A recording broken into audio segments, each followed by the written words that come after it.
Hey, everybody. Welcome to another episode of Let's Make Dinner, your audio library of amazing dinner recipes you can always get on the table. I'm your host, Susie Weinrich.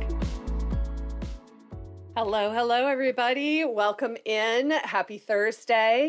All right, I've got a great dinner recipe for you today. I feel like summer is basically here. I mean, if we're listening to this real time, my kids have 7.5 days of school left. So we are right on the cusp of summer. And in our house, summer means we are grilling dinner and we are getting outside, enjoying the warm weather. It's wonderful. I fully look forward to it. So sometimes we get sick of grilling just the same old hamburgers over and over again. So over time, I have created a few different recipes for different types of burgers. So pork burgers, which actually is really popular in my hometown in Iowa. So pork burgers, turkey burgers, regular hamburgers, some different toppings, some different aiolis, bacon jam, and now we have such an amazing recipe for grilled chicken burgers that I cannot wait to share with you.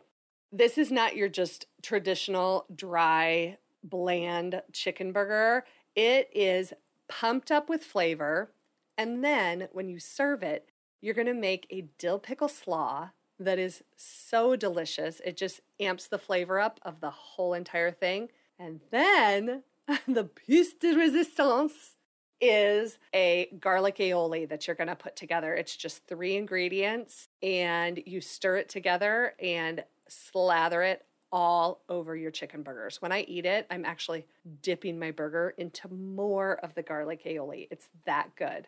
So tips and tricks today, I want to talk about a few ingredients and methods for these chicken burgers and the slaw. So let's start with the chicken burgers. If you've been here a while, you know anytime we're making a ground meat recipe, we are adding a panade to that ground meat to keep it really juicy when it bakes or cooks or grills. So in this case, we are going to add a mixture of bread and milk. The mixture of those two together are going to keep that grilled chicken, that ground grilled chicken, nice and juicy. The note about the bread here is that you want to just use like a white or wheat bread. You want to avoid anything that is overly seedy or has lots of nuts or grains in it. You don't want that in your grilled chicken burger. So just white or wheat. Now, if you choose something like a French or ciabatta or Italian loaf, you can absolutely use that. If it has a really thick crust, you'll want to remove that first and just use the soft insides. A couple more ingredients that help keep these ground chicken burgers nice and juicy. We're adding a little bit of mayo into the mixture. So that's kind of like adding a little bit of fat into your burger to keep it super juicy. We're also adding a little bit of tomato paste, which again is going to add some juiciness, but it's also going to add flavor throughout your entire burger.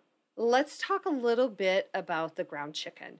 When you go to the store to buy ground chicken, there may be a few different options. You may see something that says extra lean ground chicken or all breast meat ground chicken, or it may even say 98% lean ground chicken. You actually want to avoid those options. Those are going to be too lean, and you're going to end up with something that eats like the bottom of your shoe. It will be so dry. It's the same thing with ground turkey. When you're looking for ground turkey for turkey burgers, you want to avoid that 99% lean ground turkey because it's just too dry. When you're making burgers, you need a little bit of fat. Number 1, to stay juicy, and number 2, for flavor. So you just want to buy something that is a ground chicken. Generally, the ground chicken that has some of the dark meat in it, some fat in it, is going to be more like a 92 or 93% lean ground chicken. Then you're going to add a bunch of yummy spices and flavorings to that ground chicken, so you're going to make it super delicious. So let's talk about the dill pickle slaw. There's a few ingredients here that I just want to mention really quickly. Number 1 is the actual coleslaw mix. So when you go to the store, you're going to see all the different coleslaw mixes. You know, that's just like the shredded carrots and cabbage in a bag. Look for the angel hair coleslaw. It's going to be a lot thinner and is the perfect thickness and crunch and texture for your chicken burger. The other thing is you're going to have some red onion in that dill pickle slaw. If you find that you're really sensitive to onion flavor, or that sometimes you feel like onion flavor takes over an entire dish when you use it raw, what you can do is slice off a chunk of the red onion, rinse it under a little bit of cold water for like a minute, and then thinly slice it. That will rinse away the enzyme that makes red onion stick with you for a really long time, or makes red onion take over your entire dish. Now, it's a dill pickle slaw, so obviously we're using dill pickles. What I recommend here is that you use a refrigerated dill pickle, so one that you buy at the grocery store out of the refrigerator. There are tons of pickles that are shelf stable. They're great, but for this recipe, you want maximum flavor and maximum crunch, and you're going to get that out of a refrigerated pickle. Of course, we love Claussen dill pickles, but I've also purchased like the Aldi refrigerated dill pickles, and they're great too. You'll also need pickle juice for this recipe, so don't drain out the pickle juice before you need it. You're also going to put a jalapeno in this dill pickle slaw. The heat of jalapeno is actually held in the seeds and then the kind of white ribs on the inside of the jalapeno. So if you don't want any spice, just use the outside green edges of the jalapeno. If you like it spicy, use the entire jalapeno. And if you're like, I don't even want to think about spice, maybe try using a poblano pepper instead of a jalapeno pepper. Okay, the last tip that I want to talk about when you're making these grilled chicken burgers, when you make that ground chicken mixture, that patty mixture, it's going to be incredibly sticky. So when we go through the recipe, I'm going to talk about a few different tips and ways that you can keep the chicken burger, number one, from sticking to your fingers and your hands, and number two, from sticking to the grill. So let's go ahead and get into making the full recipe for your grilled chicken burgers with dill pickle slaw and garlic aioli. You're going to start by prepping your grill with either gas or charcoal. Whatever you use will work here. But you want something that you can cook at a high heat with direct heat. Then you're going to prep like a rimmed baking sheet. This is going to be for, carrying your burgers out to the grill. So prep it by putting large squares of waxed paper on the baking sheet, probably 4 or 5, depending on how many burgers you're going to make. And you're going to generously coat those with a non-stick cooking spray. This is, number one, going to help the chicken burgers, the raw chicken burgers, from sticking to your pan. And number two, it makes a great little carrier to transfer the grilled chicken burgers to the grill without having them stick to your fingers or to a spatula. All right, so now we're going to make the grilled chicken burger patties. So in a medium-sized bowl, you're going to combine 1 tablespoon of flat leaf parsley that is minced, 1 tablespoon of tomato paste, 2 minced garlic cloves, 2 tablespoons of milk, 2 tablespoons of mayonnaise, 3/4 teaspoon of kosher salt, 1 teaspoon of black pepper, and 1 teaspoon of onion powder. You're just going to stir that all together so it makes a nice little mixture. And this is going to be the base for your panade. Next, you're going to add in bread cubes. So like I said, you need 1 slice of white or wheat bread, and just tear it or chop it into little cubes. And then you're going to stir that into the mixture of mayonnaise and milk and tomato paste. Sometimes, if the bread doesn't absorb all of that liquid right away, I like to let it sit for just a few minutes so that the bread will start to soften. Once that's nice and soft and all mixed together, you want to add a 1/2 cup of grated Asiago cheese and 1 pound of ground chicken.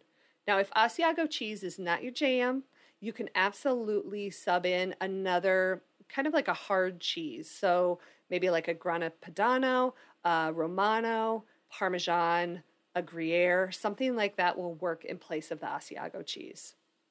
Now, once you've got everything mixed together, you're going to form your 4 to 5 equal-sized patties. And again, this is a really sticky mixture. So what I like to do is wet my hands just a little bit and then form the chicken burgers. Pop them on top of those little squares of wax paper that you prepped ahead of time, and then give them a really nice generous spray on the top with some of that nonstick spray, and that's going to help prevent them from sticking to the grill.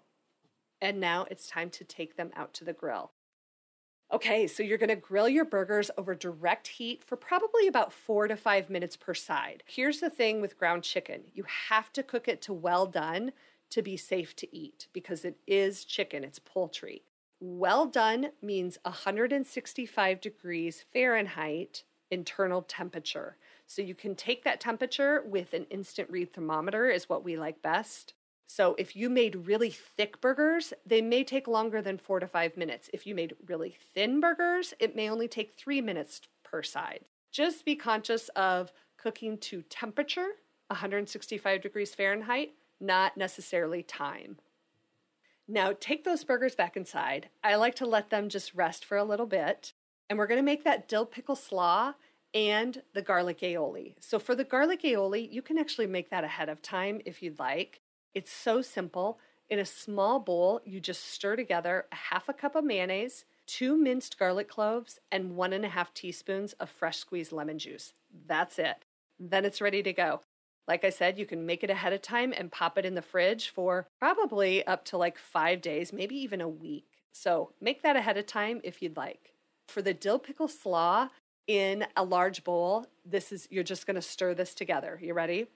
2 cups of angel hair coleslaw, 1/3 cup of thinly sliced red onions, 1/2 cup of chopped dill pickles, and I like to chop them into like maybe a 1/4 inch size, so they're a little bit bigger.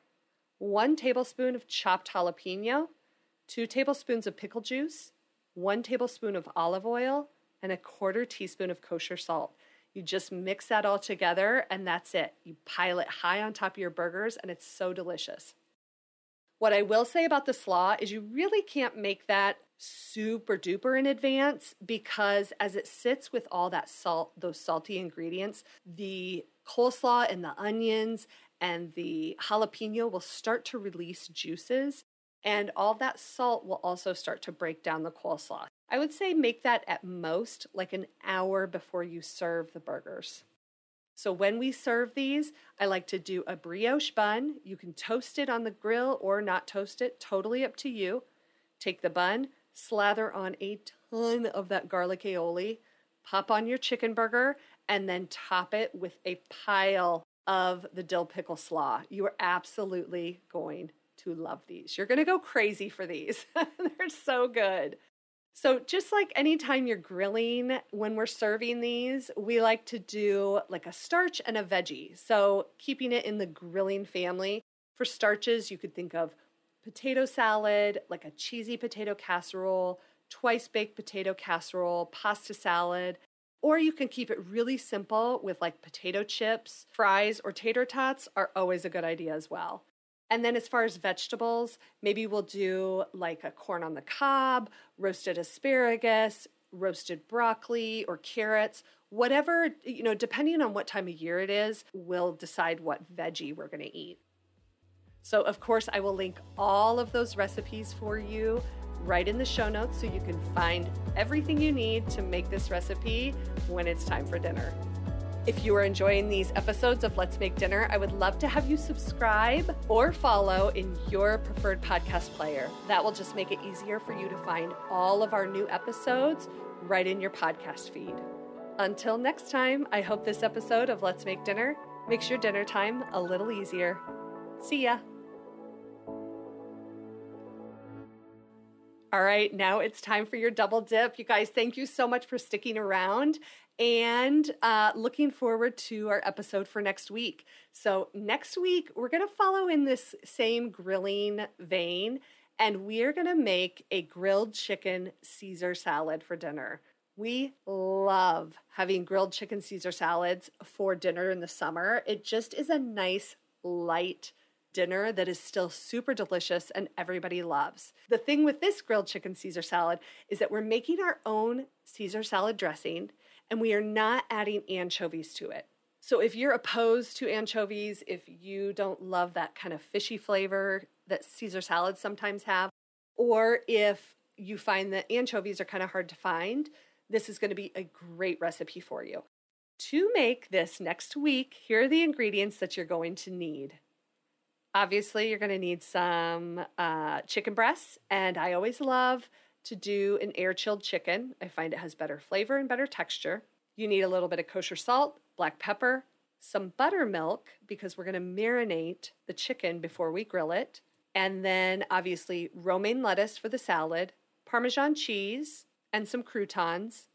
And then for the dressing, you'll need garlic, kosher salt, Parmesan cheese, 1 tablespoon of fresh lemon juice, 2 tablespoons of mayonnaise, 1 teaspoon of Dijon mustard, 1 teaspoon of Worcestershire sauce, half a teaspoon of hot sauce like Tabasco or Frank's Red Hot, black pepper, and a 1/4 cup of extra virgin olive oil, and that's it. So if you want to look at this recipe, there will be a link in the show notes for you so that you can take a look at it before you make it for dinner. And as always, if you ever have any questions about any of the recipes or anything we're doing here on Let's Make Dinner or on the Mom's Dinner website, you can always email me. My email address is Susie, that's SUSIE, @momsdinner.net. All right, until next week, I hope you guys have a wonderful week ahead. See ya.